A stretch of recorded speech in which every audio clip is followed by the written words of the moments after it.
To replace the turn signal switch on a 2004 Pontiac Grand Prix, we will need the following.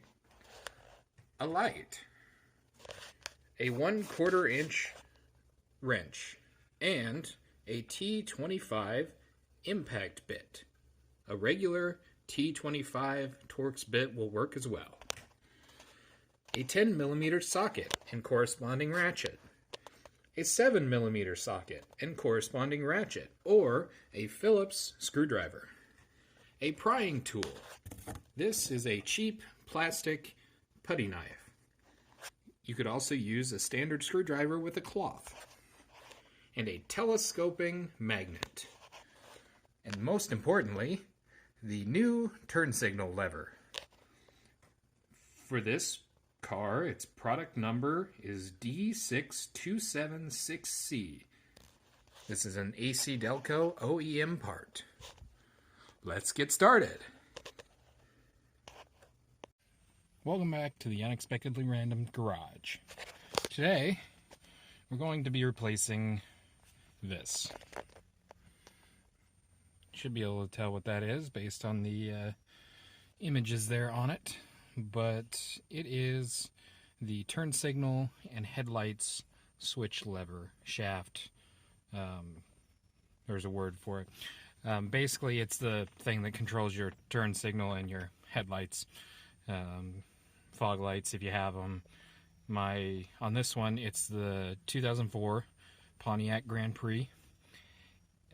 The windshield wipers are on a separate lever. This does not have the windshield wipers on it. Yeah, it's pretty straightforward. The part number on it is, it's an original AC Delco product. Let me make a bunch of noise here. And the part number is right there. The AC Delco number is D6276C. And it will say that it's a that it includes the windshield wipers, and it does not. This one does not. So let me flip it is stamped. It's an original, if I can get the light on it. Stamped in there. That square you see is a original GM product.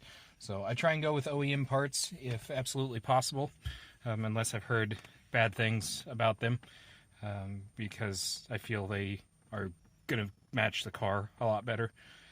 Just personal preference. Aftermarket parts are often as good, if not better, than OEM parts. So let me flip this around and let me show you why we're replacing this, and then we'll get started, hopefully with an overview of the parts that we need, or the tools we need, and of course that's the only part we're going to need for this process. So flip it around and I'll show you what's going on. So before we get started here, we're going to take a look at the issue we have. Currently the ignition is set to run.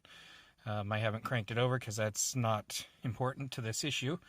Hopefully I can get it to cause a problem. So we've got the turn signal, works fine, lights up, everything's great and dandy. And we'll see if I can make it do it again. The biggest problem that I have is, of course, this light controls this lever also controls your high beams. So what's happening is I set my turn signal, then when I come back and it clicks off, it will trigger the high beams. And it's so intermittent, it's so frustrating. Of course, now that I put it on the spot, it's not going to show up. You know how that goes. But basically, the high beams kick on by themselves like that. There, see? They're turned on. They're on high beams. And just touching it kicks them back off. So, it's frustrating, annoying, and also going to end up causing me to get a ticket. So the solution that I found, the closest solution I found, is to just replace that switch, because after a while that switch wears out, and since it's a combined switch, it just wears out. So we're going to head to the front and disconnect the battery terminal. While we're up there, I'll fill you in on what parts you're going to need and what tools you're going to need to complete this project. Wonderful door chime. So to start off, we're obviously going to take off the negative battery terminal. In my case, it fits best with a 10 millimeter. I figured it wouldn't be metric, but that's what fits it. Yours may be different. Before we get started, of course, it's always important to remove the battery, especially when you're working around the airbag. You don't want it to inadvertently deploy and blow up in your face. They're not comfortable when you need them, and they're even less comfortable when you don't. So that's an important thing. So we're disconnecting the battery terminal, and we're going to tuck it out of the way. By taking off the negative battery terminal, nothing can make a full circuit to the ground, because theoretically everything in the car is connected to ground in one way or another. So for that, we're going to need a 10 millimeter socket. Again, yours may be different, or you could use a wrench if you desired. The other things we're going to need for this project are the new turn signal switch, which I've provided the part number in the last clip, and I'll go ahead and put it in the description below. We also need a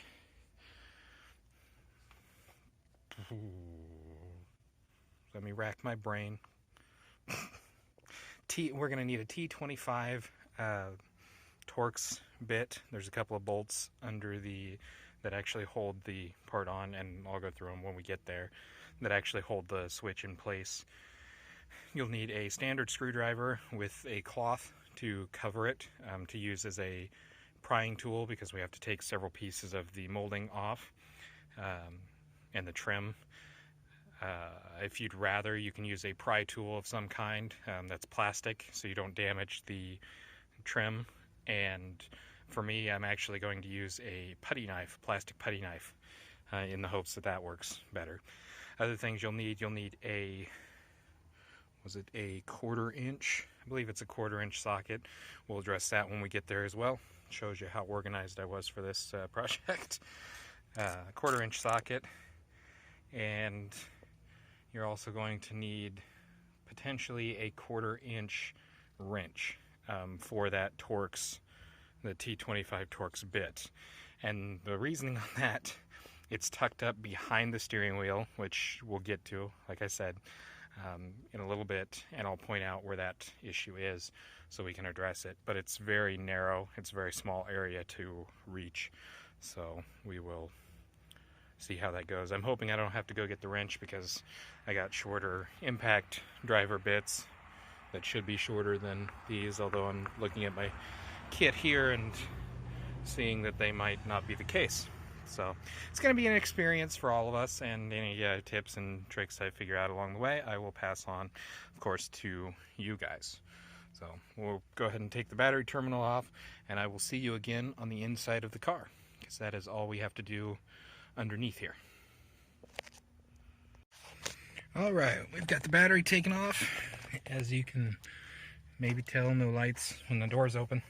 The next step we need to address is going to be pulling some trim panels off. The following things are going to need to be removed, and probably in that order. This key piece here around the key ignition cylinder, I've already popped it out earlier because I was planning on starting this another day. This little feller is just a plastic disposable putty knife. We're going to use it to get behind these trim boards. The next piece is this around here, around your stereo and everything. That piece will have to come off, and I'll show you part of that here in just a second. Another piece you'll have to take off is this end panel, because it's hiding some of the screws, I believe, that we need to access. And then this panel up here, which is apparently less attached than I thought it was, and we'll deal with that in just a minute. If you have any co-pilots, like I do, they will need to be removed and put somewhere safe for the time being, like so. Excuse me, Master Chief, you'll have to sit back there along with your gravity lift. So for this, you should just be able to tuck under the edge of here. If you don't pull this cover off here, it will probably pop off when you take this cover or this trim piece off around the stereo. I didn't like the idea of leaving it on and trying to pop this off with it because I didn't want to damage it. If you damage the hooks on it, it may not go back into place. So this is not working very well one-handed, so I'm going to go ahead and pop it off, and then we'll be back and show you what I've done. We'll take off all 3 of those trim pieces before I return to save a step. So an important note on this, there are several points all the way around it that you have to pop out. One of them I did end up coming in from the speaker side here around this keyhole and then having to push in here. Be gentle with it, especially if it's older or sat in the sun, because as you can see with my trim piece up there, it may be kind of brittle. So once we've got that popped off, there is a wire connected to the back of this that connects the HUD to the system. You can disconnect that if you want. You shouldn't have to, because we're just going to move it out of the way so we can access these other panels down here that we need to take off. So for me, I'm going to go ahead and disconnect it so I can move this out of the way. Then we're going to remove the other panels, and we'll be back once we have all those taken off. So that shroud's taken off, her trim piece.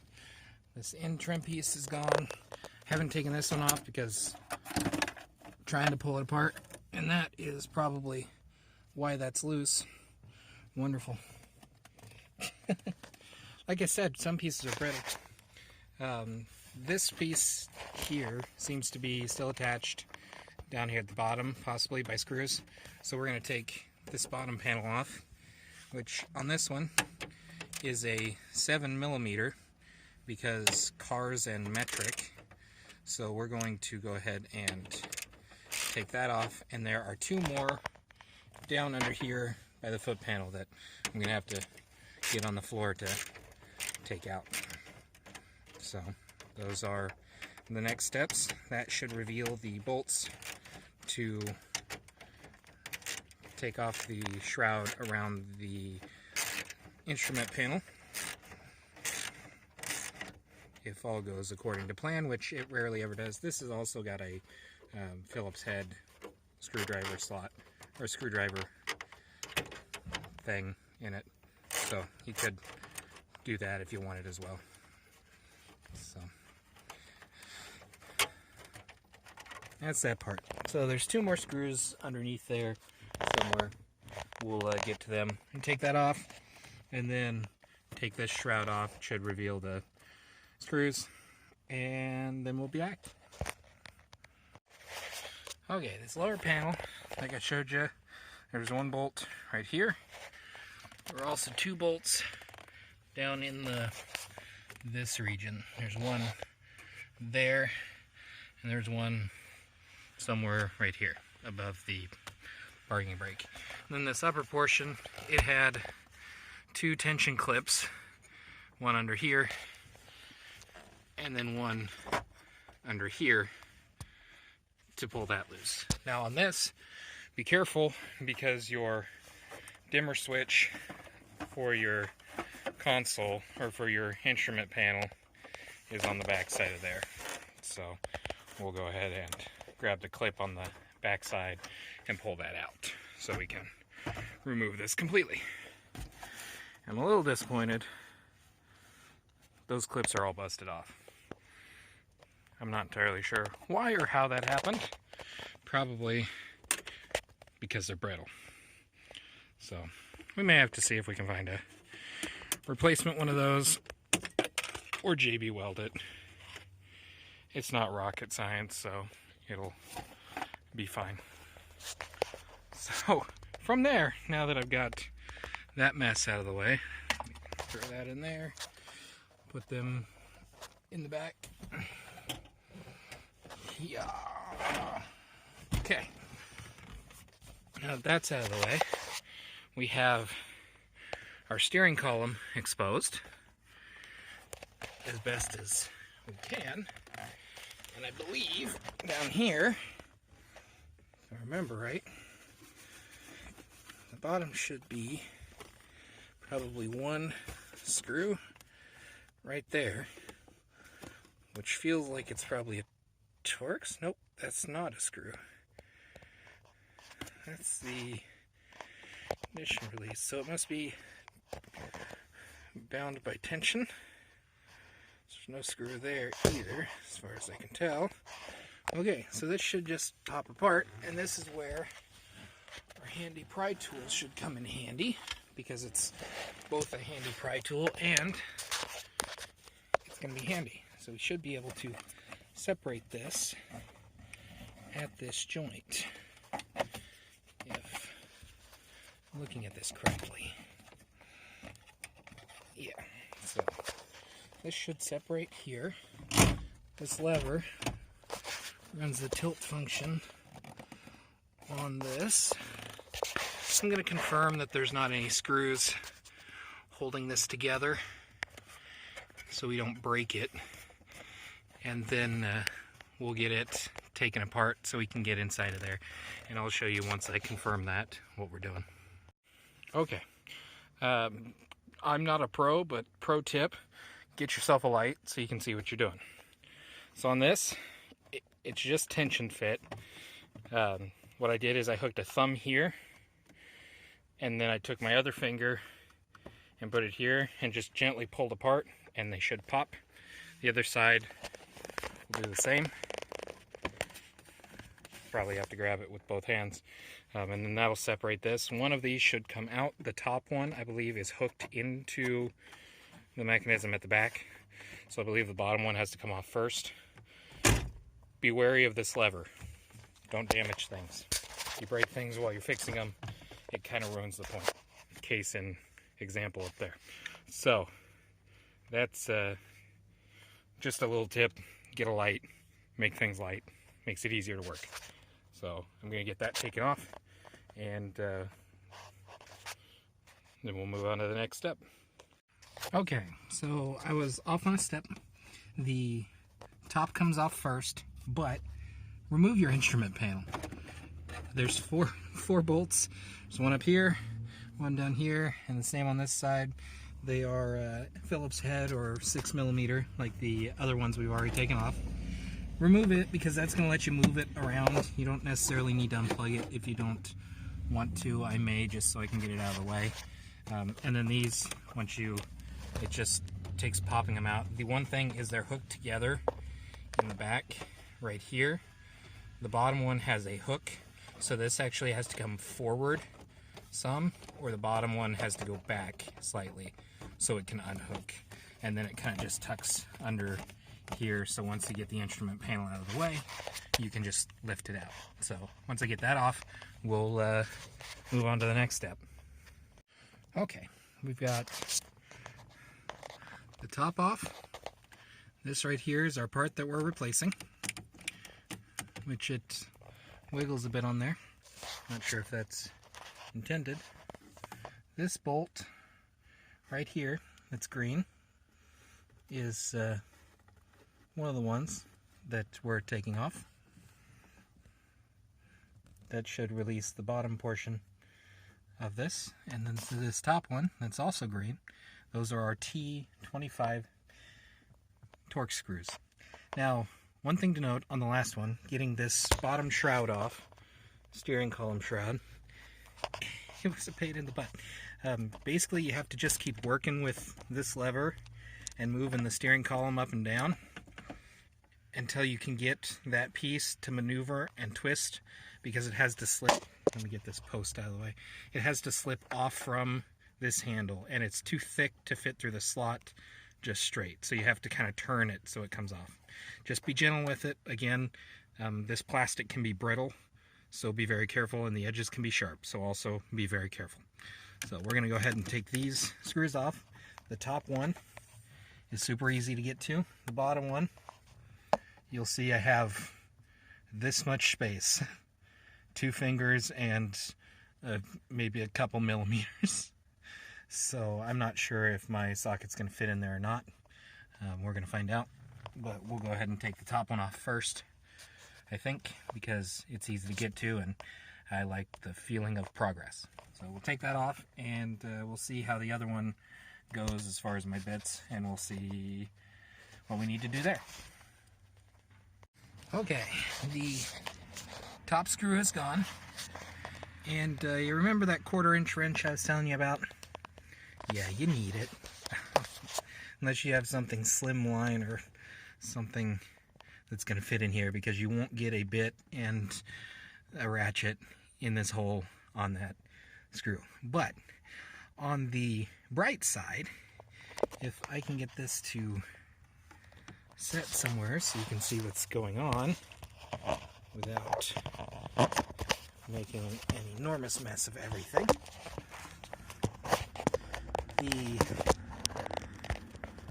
fun little tip that I found, if you have a ratcheting wrench, this would be a great time for it. This is just an ordinary wrench, but I went out and I got a impact bit, and the cool thing about impact bits is you can drop them on the floor. Okay, that's really not exclusive to impact bits. That's any bit at all. Let me get this put back together. Thing about impact bits is they have a narrow center shaft, and should be able to, in just a minute, let me set you on the floor. When you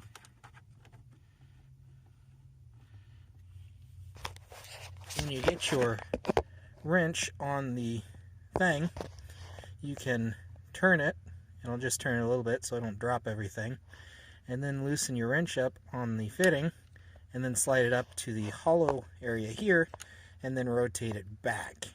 And then as long as you keep your finger on the back of your bit, it'll keep the bit in place, and you can use it basically like a ratchet. This would have been a very huge pain. You could use the open end too, and just keep doing it normally, but basically this makes it so you're a little quicker and don't have to keep fighting with hitting the end of it. If you use a regular bit, regular Torx bit, it doesn't have that narrow shackle in the middle.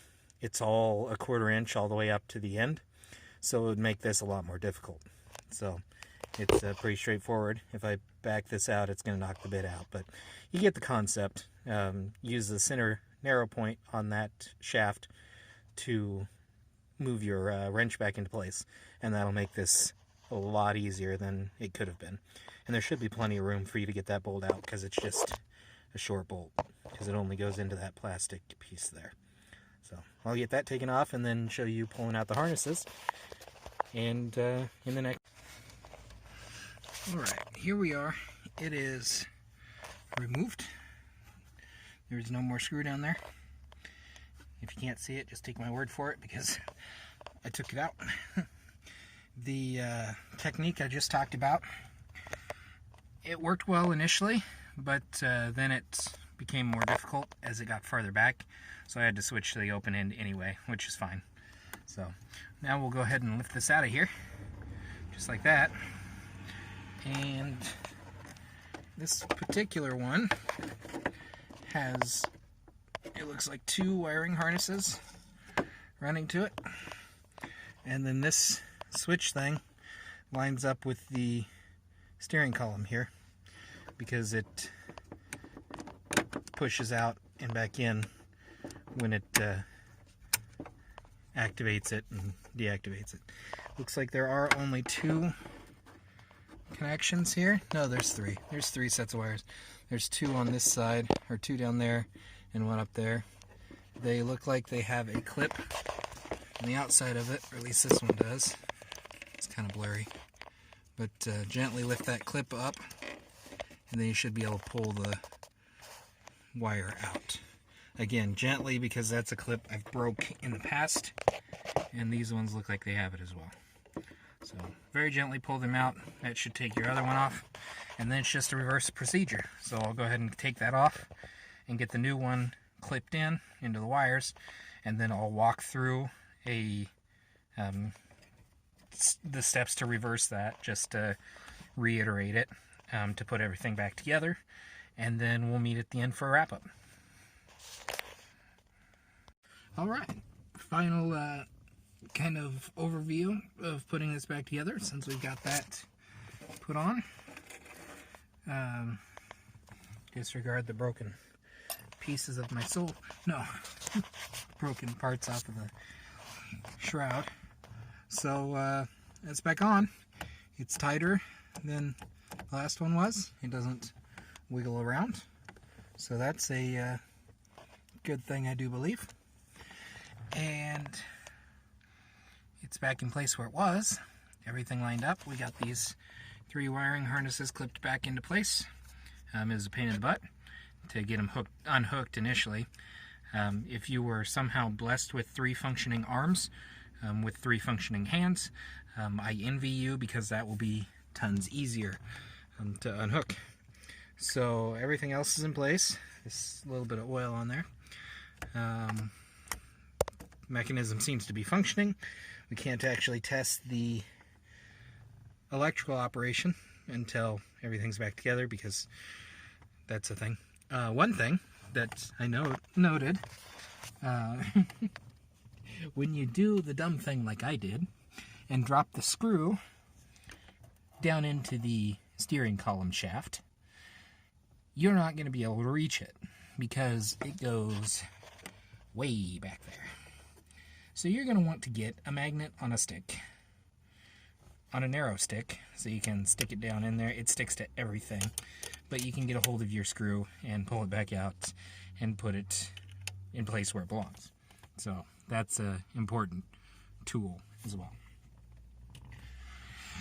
So to reverse this, we're going to put the bottom shroud on down here, steering column cover. The bottom part goes on here. Remember to maneuver it over this lever gently so you don't break the plastic, you don't break the lever. Then we'll put the top one on. It tucks back under here slightly, and then under there, kind of. Then those two, the top one hooks into the bottom one at the back. Once you've got that done, put your instrument panel back in, and which is 4 screws, 1, 2, 3, and 1 behind the light. Once you get the instrument panel back in, don't forget to hook it back up if you disconnected it. Very important. Then you can put your shroud back in that goes over the instrument panel, and it has 2 tension clips, one down here, one down here. Those clip back into place. Also has 3 more up here if you haven't done the dumb thing like me and broke them off.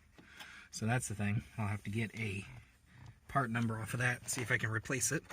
When you do, plug it back in here, because this controls your dimmer for your instrument panel.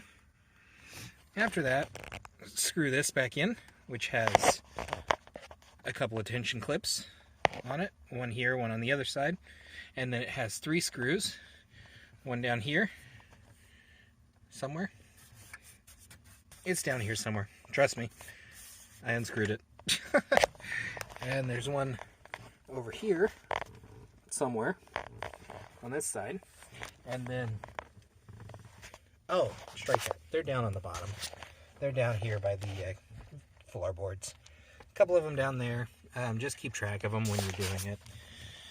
And then one more over here. Then you can attach this side panel, and you can attach this panel right here, and then you can attach your key surround thing there, and you'll be all reassembled. We'll meet back up at the end for a final recap. We'll go back over the parts that we needed, as I've found new parts that were helpful and necessary, and I will note them in the description below. And it'll all be done, and we'll confirm that my problem is fixed, which I can only kind of confirm because it acted up intermittently before. But it should fix it, because the other switch seemed to be bad, and this one seems to be a lot stiffer, I guess, than the other one. So that's a good thing. Shows that the switch isn't worn out. So we'll meet back up at the end for a final recap. So to wrap it all up, that seems to have fixed the problem. My turn signals function still. Everything appears to have its full control back to it after getting all the wires reconnected. So we'll go over one last time the parts that we used for this project, and then I'll leave a list of them down in the description, because I know that's the easiest way to kind of see what's needed for any kind of project. At this point, I hope you've watched all the way through, and I'm going to offer a disclaimer. Again, I am not a mechanic. I am not a professional. Anything in this video is just educational purposes only. If you choose to make any alterations or changes to your vehicle, that is on you. We have no liability, of course. That being said, what I used for this project, as far as tools, I needed a 1/4 inch wrench. You'll probably definitely need an open end. If you have a ratchet wrench, that would be wonderful. You need either a 7, well, let's go with that one. So you need the 1/4 inch wrench. You need a let's see if I can get this in the camera frame. You need a T25 Torx bit. I recommend one that is a impact bit because of the narrow shaft. You can get the wrench on it a little better and adjust without having to unhook the wrench completely. We need either a 7, that's the wrong one, a 7mm socket for the bolts on the trim pieces, or you can use a Phillips screwdriver. For disconnecting the battery, I needed a 10mm socket. That shiny fella right there. Again, on that one, your battery could be slightly different. Your cables could be slightly different than mine.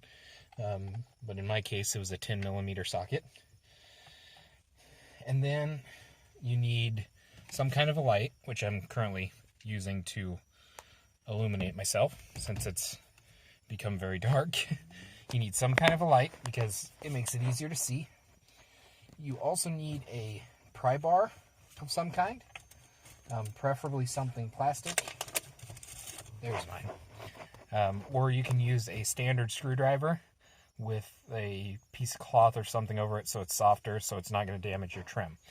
One thing to be aware of is there's a lot of tension clips that hold these in place, and they have a tendency to be brittle and break. I checked on that, as you've seen in the video. I checked on the shroud for my instrument panel cluster, and it's going to run about $44 and 30-something shipping to get a new one in. So I'll probably end up doing that eventually, but it's definitely something to keep in mind. For now, I'll work out a solution to hold it in place so it's not a problem. It's not a functional piece other than keeping the bright light off from your instrument panel.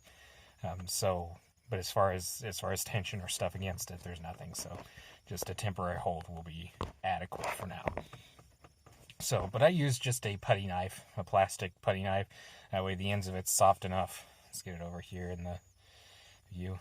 The ends of it's soft enough that it can give rather than digging into the trim, because we don't want the trim torn up any more than it already is. The other thing that's very important that I didn't plan on initially, but then found really important, is a telescoping magnet on a stick. This thing was incredibly useful because I dropped the screw down into the steering column and could not reach it. So I was able to stick the magnet down in there and grab a hold of it. It stuck to everything, but it also stuck to the screw because it's a very strong magnet. So, very important. Oh, yeah, and probably the biggest, most important thing, a new turn signal lever, which I'll put the part number next to it down in the description because I don't remember it right offhand right now. So, but that's about all it takes. And the biggest pain in the butt is probably unscrewing that Torx bolt that's right behind the steering column, or the steering wheel. If you're really ambitious, you could take the steering wheel off. I didn't want to go there because you start messing with the airbags and it gets to be a little sensitive area to mess with. So, and that's not something I wanted to play with. So, that's it. She works. If it doesn't fix it, then it may be a wiring problem. It may be any other number of things, but I'm very confident that that will fix it. But that'll be the solution for this particular problem. So, that's going to wrap it up for this one. I hope this has been helpful, educational, of course. Again, if you take this project on, you do it at your own risk, but that's kind of understood. If you're this far into the video, you already know that you're responsible for what you're doing. So, I appreciate you guys for being here, and it's great to share some of my knowledge and the new things that I'm learning with you guys, and I certainly hope that it's helpful. So until next time, and next time, stay random.